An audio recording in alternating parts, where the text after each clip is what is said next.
Hello, and welcome to another episode of Let's Learn Rome 2. Today we're going to go ahead and discuss army composition and strategy. We're going to cover a few key things. First, we're going to discuss the basic types of armies, what you need to bring to counter them, common mistakes in army selection, and then on to deployment strategy. Later we'll discuss what formations and basic battle tactics you should be thinking about and using when you need to win. So let's go ahead and get started. There are basically four types of armies. You're going to have armies that rely heavily on their pikes to try and frontally assault you and win. Those that rely on melee sword infantry to win. Those that are balanced, they can have pikes, swords, spears, and cav. And finally, you can have a crap. Crap is basically going to be relying on anything else. If you're going to try and win with cav, if you're going to try and win with archers especially, or artillery especially, you're just really going to gimp your team. If you're playing a 3v3 or a 4v4, you can make a cav heavy army, you can try and make a ranged archer already focused army work, and that will work fairly well if your team supports you. But in 1v1 or 2v2, you're just gimping yourself and your team because you really need to have, you need to get stuck in and fight with your infantry if you want to win. So the nice thing about Rome when choosing what you want to play as is that it turns out pikes counter swords and swords counter pikes. It's really a matter of your ability to flank the pipe compared to the pike player's ability to reposition and respond to your flanking maneuvers. Okay, before we get too deep into the formations, I want to discuss a few key units and some basic tactics that I'm using in these formations that allows them to work so well. In my earlier video, I talked about archers and I said that archers generally suck and range generally suck. I've played more with them and I need to modify that statement a little bit. Archers with bows still suck. Javelins are not really worth it except for the light peltis. That's a unit that comes from the Macedon / Athenian / Egyptian factions. And those units get 15 ammo instead of 10, makes them pretty viable. However, it turns out that the long-range slingers are very good. They're just not, it turns out, good at range. If you can get inside 40% of their maximum range, that's where their accuracy gets really high. So if they had a maximum range of 100 meters, for example, you'd want to be inside 40 meters. At that point, their accuracy has pretty much maxed out, and they will land a lot of hits. Because they have the greatest amount of ammo at 25, that's why they get the most amount of kills. Even if you allow for armor because they don't have that much armor penetration, I did that. I did empirical testing, tested them all against armored legionaries, and they still got the most kills by a large margin. I even had one unit of slingers, which I'll have a screenshot come up. One unit of slingers got 400 kills. So before we look at that, though, let's go ahead and pay attention to this battle for a moment. I am going to be using these slingers to great effect against these foot companions. I'm going to be walking right up in their face at all times. So even after I rout one unit, I will be moving up to get even closer so I can continue to shoot at units. And this basically allows me, I'm going to use pretty much all of my infantry to attack my ally's opponent and not my opponent. I'm going to have just enough infantry staying around on my side with me to stare at these pikemen and keep them standing there and make sure that they can't just run rampant or leave and go help out. But other than that, I will never engage these foot companions, except for that guy. I didn't actually mean to. I just meant to throw javelins with him, and I wasn't paying attention and didn't realize that he actually charged in. I meant to throw javelins and back off. But these archers are going to kill all these foot companions by themselves, and I'll never have to actually deal with them with my infantry. So I'm going to go ahead and let this finish out. I'm going to just quadruple speeding through the rest of this just so you can see that these archers are going to have no problem routing the rest of these foot companions while my entire army just goes and double teams my opponent. After this is over, I'm going to put up two screenshots. The first one is going to be the one with the empirical testing. That's going to show the slingers against armored legionaries and show their kills. And the second one will be what is from this battle and the number of kills that these slingers accrued during this combat. Here you can see one slinger had 400 kills, the other had 225. The reason for the disparity is because one of them was firing at maximum range and the other was firing up in his face. And here you can see that 3 of my slingers alone managed to score about 650 kills. Very impressive against some foot companions with some very cheap units. So here is my attempt to have a line of engaged infantry in front of my archers and still fire on the units that are engaging them. I'm just going to have a terrible time with this. I'm going to try and retreat a unit of archers all the way to the back and try and shoot from far away to see if I can arc it in. I'm going to try and shoot at odd angles. I'm going to try and get super close. And really, the only thing that's going to work at all is trying to shoot at oblique angles where I'm nearly at 90 degrees because of I'm at the very far left of my line and they're at the very far right of their line, and it'll get me some throws. It's still inconsistent. You really have to pay attention and micro it because it's really easy that 2 or 3 guys throw and you think, oh, well, they're firing, but they're not firing because only 2 or 3 guys are firing.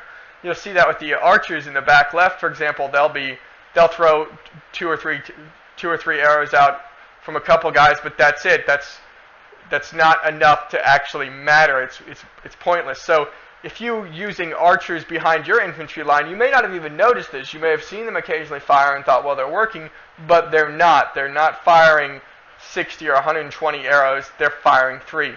So if you're going to start using archers, you need to keep that in mind. You need to get around to the flanks. Of course, that means you're going to have the enemy flanks secure with your from cav or anything like that. So it's going to be a bit more difficult against melee infantry. This is much easier to use archers against pikes where you can stand right in front of them, fire at them all day, and there's really not much they can do.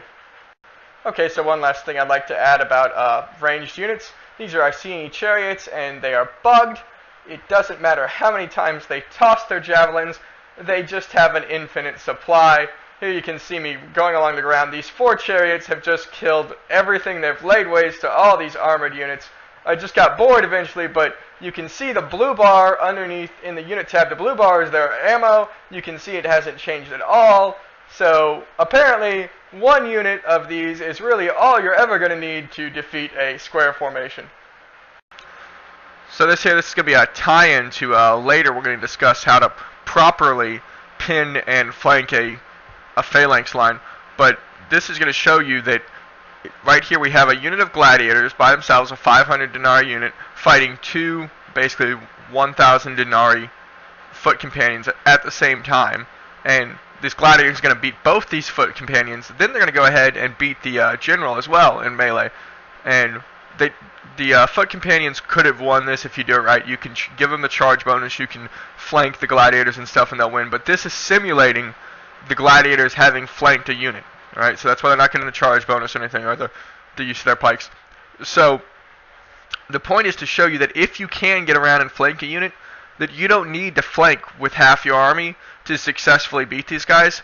Just 1 or 2 of these good, cheap units. If you had 2 of these guys, based on the outcome of this battle, you could easily kill 6 foot companions, at least, if not more, with just 2 gladiator units. So when you go to flank a unit, don't worry about trying to use 4, 5, 6 guys or whatever. If you can just get 2 or 3 guys and focus on getting those guys around, if they can't respond to that with their own like melee infantry or something to stop it because you have their attention, you have them focused, and they can't leave where they're going, right where they're at right now, then you've already won. You just need to give it a couple moments, and they're going to flank and beat everybody by themselves.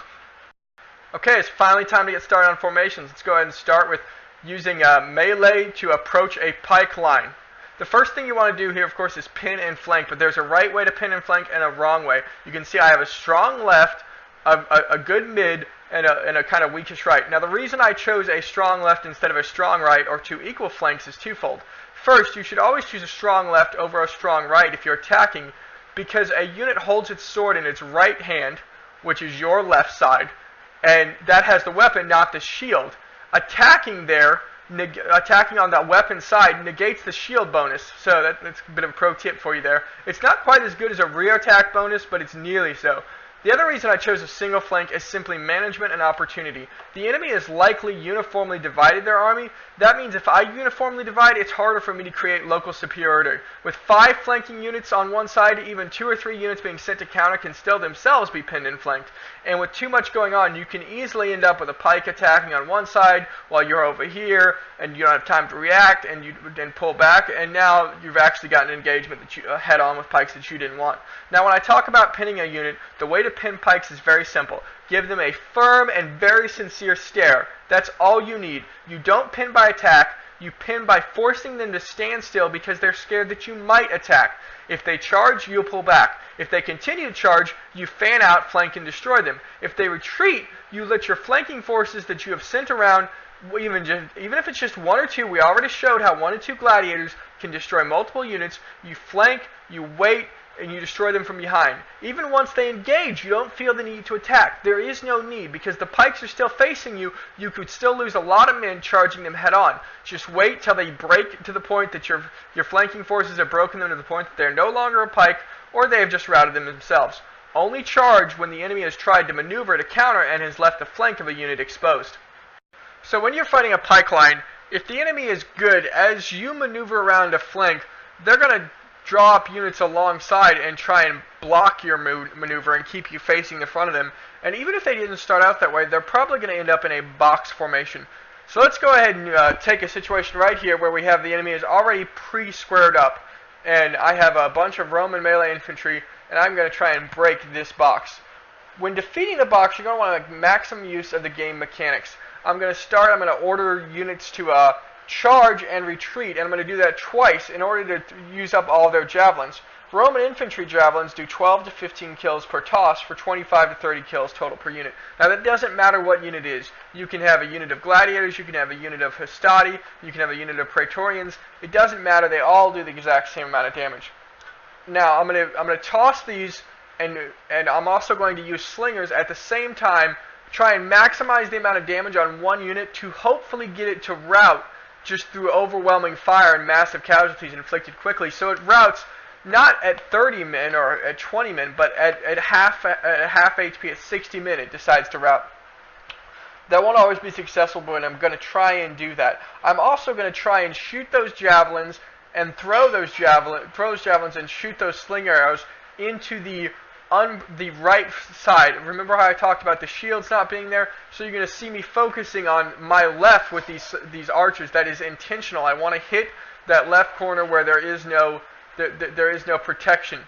I'm also going to throw javelins from the left side of into the front units to try and take advantage of that as possible. Now the enemy box is eventually it's going to get peeled open here, and my gladiators with their amazingly good melee fighters. They're vulnerable to arrows, but they're amazingly good melee fighters. They have a high melee defense to block attacks and a high melee attack to hit them. And they're going to go to work on these units and going to go ahead and win pretty handily with these combination. All we're going to do now, I've gone ahead and cut forward to the towards the end of the video. This is basically just me showing that I've broken into the box completely now. And it's only a matter of time before all these units are flanked. They've lost their formation, and they're all going to die in the end. We're going to discuss now the pike formation. So most pike formations attempt to spread out really long to protect their flanks and make it so that you have to walk really far to get around them. But cavalry can still do that, and infantry to a lesser extent. And you can even just be charged head on if you're too thin, and they can just break through the middle. So I think that's probably wrong. The longer the front line of your units is, the longer the rear. A compact front can be impossible to flank, because with 1 or 2 spears, I can actually protect the entire rear of the entire line. And compact pikes also turn much quicker. Rotating a 2-man deep pike can take ages, but a 6-man box rotates in just a second or two. Also, if an enemy charges you and they start fighting you or whatever, even if they kill the first 1 or 2 guys in the line, they never stop fighting a pike formation, because there's just a pike. The unit is so deep that there's pikes behind pikes behind pikes, and they don't get to that point where they stop getting poked. So here's my formation. I have a double line of pikes, I have spears on each side, and I have cav in the middle. I have no concern that my formation is much more compact than his. I'm going right up the middle because I know that he can't flank me, because I can move units around. I even made a mistake here. I had a unit of Spartans move a little bit too far forward. They got engaged in melee. They didn't get their pikes down, but that's okay because they're not too deep. They're 5 deep. So the three guys in back can continue poking, even though the first 2 guys ended up accidentally in melee, and they're going to win anyways. He's going to try and come around on my left here, but I just take units and I start facing him, and when he charges, he's going to get beat. He can't flank me on the left. He can't flank me on the right. I don't even have to use my cavalry or anything. I still have units that are going to be able to reserve. He also he tried to get pretty elaborate here, and this is something you need to watch yourself doing. don't get too strung out trying to go and flank a pike formation. He's going to have 2 cav you're about to see in his like deep in the back right corner from where you can see right now of the map. His front left, my back right corner, that are going to be there. He's going to have cav that end up later. You're going to see directly behind me. These are units that I don't know if they were trying to get by way of Russia to come get me. I don't know, but he's going to end up trying so hard to get elaborately behind me to flank me that half of his army has fought me and died by the time that those units even arrive. You need to be careful about making sure that when you engage, that when you go around to flank, that your front forces don't get mistimed where they die before the rear forces can even show up. If you look like you're going to start getting charged, just back off and let those pikes keep moving forward until you have forces in play in the rear or in the flanks to stop that charge with a flanking attack. Okay, mirror matches. Melee against melee, pike against pike. When doing mirror matches, quality infantry is paramount. All of the really expensive stuff, the Praetorians, the Heroic Nobles that cost twice as much as the basic infantry, they can beat at least 2 of the basic infantry. They are more than worth it. Therefore, against pikes, you should be using the really good pikes, the foot companions, and the Hellenic guards. And against Romans, you should be using the Iceni and the Averni infantry. Those will beat Praetors for the same price. The one thing you're going to want to know, though, I have here some Heroic Nobles fighting some Praetors, and they're going to win. But don't use Frenzy. Frenzy is supposed to give you a charge bonus and a melee attack bonus, so you think, well, I'm going to go in and charge, and just before I hit them, I'm going to Frenzy. But it takes away all of your stamina. It completely exhausts you, and that hurts you quite a bit in combat. You can see here the first unit to engage Frenzy, that was on the far left. The last unit to engage did not, that was on the far right. And yet, the last unit to engage ends up winning first. Now, the results are a bit inconsistent. You can have quite a bit of variation in how many kills and how many deaths and how quickly things happen. But in general, the overall arc still seems to be that Frenzy is not worth it. Do use the other abilities, though. Headhunter is really good, for example, and Shield Wall is just a free bonus to your defense, so you're definitely going to want to use that. Bear in mind that if you charge in Shield Wall, you'll break the Shield Wall, so you basically have to charge them. Then the moment they make contact, immediately hit that Shield Wall again because they'll have lost it in the charge, and you are going to want to charge because you get free Javelin tosses. Alright, the last thing you're going to want to do here is you need to also use the Slingers, of course, if you're fighting pikes especially, and even against infantry, because those are really good for their cost efficiency if you can get them. Okay, that's about it for this video. I hope you learned something. Please like, subscribe, comment, tell me what you'd like to hear more about, what I'm doing right, what I'm doing wrong, and I will see you next time.